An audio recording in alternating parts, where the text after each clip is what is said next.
Hey, this is Greg from GamerPops. If you heard our last episode, and I hope you did, we were talking about our experiences at FanExpo. One thing we kind of touched on that I want to go into a little bit more depth here is that it wasn't just Jeff and I joining FanExpo. Nope. Jeff brought his wife and his 3 kids with us. And I think this is a good opportunity to talk about whether or not, in fact, let's call it the pros and cons of taking your kids to a con. Yes, and for some context, I have 3 boys, soon to be 11.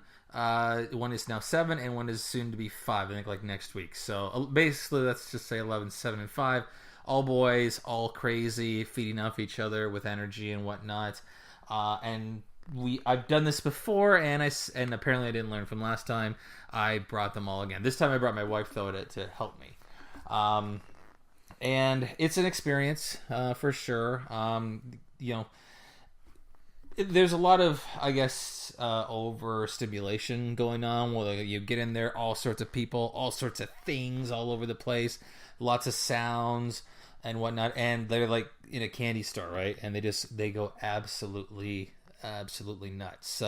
So there's a few things you may want to pick up and try to have as like last year it was just me and Greg and my kids, and it was hard to manage because we had to go different places and we were outnumbered. So when we were outnumbered, if 2 took off in opposite directions and one was with another one, now you had to like figure out which one to chase after first and then go back for the other one, and they go at different speeds and everything. It was just it was... Also, they barely listen to you, let alone me. Oh yeah, exactly.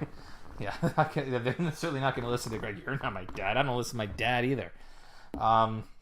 So that was it was certainly an interesting experience today.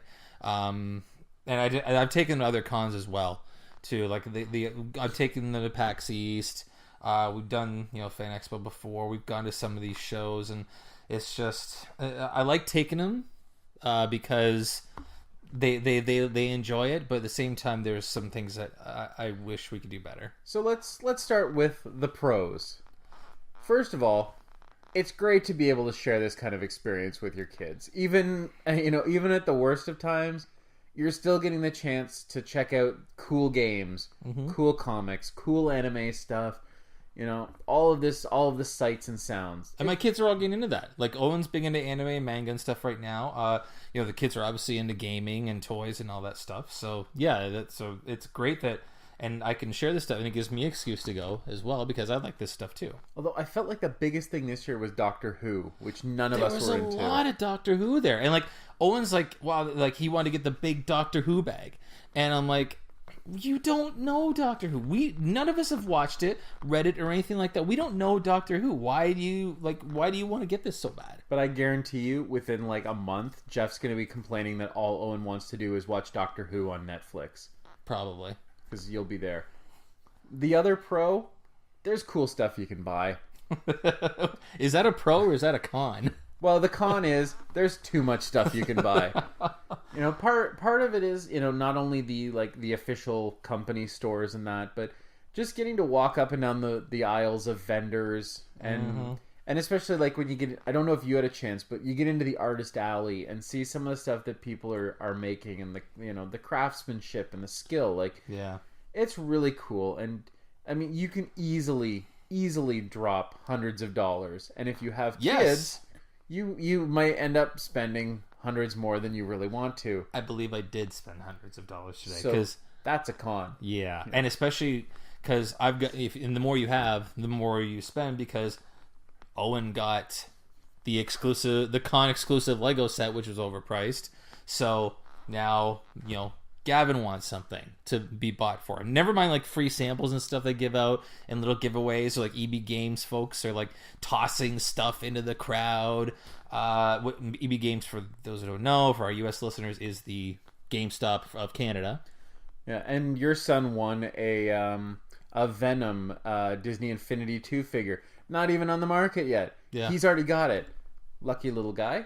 That's the kind of stuff that can happen. Yeah. And that's a pro.